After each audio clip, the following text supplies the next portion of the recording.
During my time as a curate in Schwäbisch Hall, there were absolutely no Schönstatt members in that town. However, as an unknown Schönstatt father, although working as a diocesan priest, I wanted to at least do some work with Schönstatt people. I therefore looked around in the wider surrounding area to see if any existed, and I found some here in Heilbronn and in Neckarosum. I discovered the Ladies of Schönstatt, the Women's League, some Sisters of Mary, families belonging to the Family League, Family Union.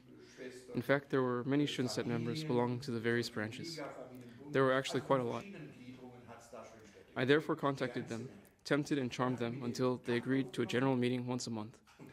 We then thought about going into the lowlands, that is the area around the two cities of Neckarosum and Heilbronn, and work there together for Schönstatt. You could say that the Second Vatican Council commissioned us to do this. We really wanted to be apostolic, and to be apostolic together. However, in order to prepare ourselves, we said we had to meet a few times in order to work our way through the 4 milestones in Schönstatt's history, as Father Kentenichped had often suggested, as one way to begin. No sooner said than done, we met together as Schönstatt members from various branches. Then we really worked together. After every meeting, I spent one evening writing out the minutes, 2, 3, or 4 pages of minutes, about what we had discussed that evening, and I sent the minutes to all those who had participated in the meeting. 4 weeks later, at the next meeting, we first read through the minutes together to see if everything was right, or if we had to add or correct something. And then we worked through and discussed the next stage with one another. We read the texts, discussed them, and afterwards I again wrote the minutes. It didn't take long until I heard from Schönstatt people in the surrounding area. But that is not the way we do things. We do not work together, but remain in our own branches. I wanted to do things right, but now I was suddenly shocked. Was I doing something wrong? At that time, it was possible. So, from my office, I called Father Kentenichped in Schönstatt. The sister who answered the phone asked him if he would accept this call. Definitely, right away. She then transferred the call. I then said, Father, this is the way I did things. We discussed the 4 milestones together as an entire group, and not in individual branches. Now I am being criticized and told that this is not our way. I don't want to do something wrong, therefore I wanted to ask you what you think. Can I continue to work this way or not? From the other end of the telephone, I heard the voice say, just do it like the hens do. With that, I was already somewhat relaxed because that was not a judgment that I had heard now, but it seemed more like a joke. I then asked, Father, what does a hen do? And to this he said, it lays the egg first, and then it cackles.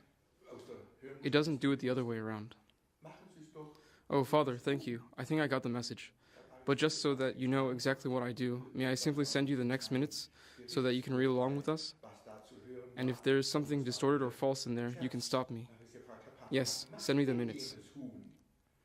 At the next meeting, it did not bother me so much if this was now our way or not, because Father had told me that I should lay the egg. So I laid the first egg, and then only later would I cackle. Furthermore, I sent him the next set of minutes. The others never reacted to the minutes because they knew that we would talk about the minutes in our next meeting. Father had hardly received the minutes. It must have been only within 2 days, when you take into consideration the time it was mailed and then answered. He must have replied immediately. 2 days after I had sent my minutes to him, there was a letter from him with the greeting, Carissimi, my dear.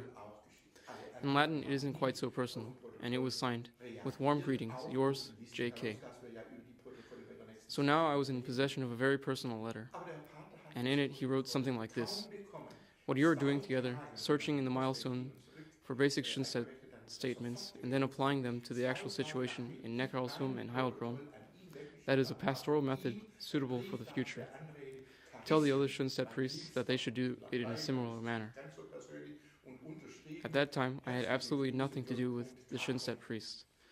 I really didn't know what to do about this, so I also didn't pass it on to other priests. I didn't have any addresses. Later, I became the spiritual director for one of the Schönstatt priests community, and I told this to them a few times. In any case, I once again sent the next minutes to him, and again already after 3 days, there was a letter from him. The next thought came to me. With each set of minutes, I tempt Father Kentenichped to write a new letter. He has enough things to do. Now I know he is totally in favor, and he supports what I do. From then on, I simply did not send him the minutes, and that was okay. In any case, imitate the hen.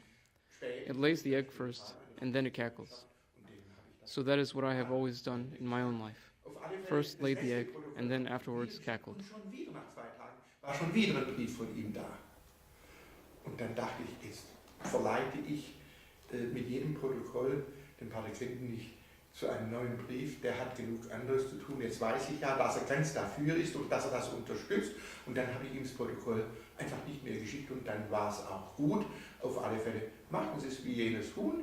Das legt zuerst das Ei, dann gackert es. So habe ich es in meinem Leben dann immer wieder gemacht. Zuerst mal Eier gelegt und dann hinterher gegackert.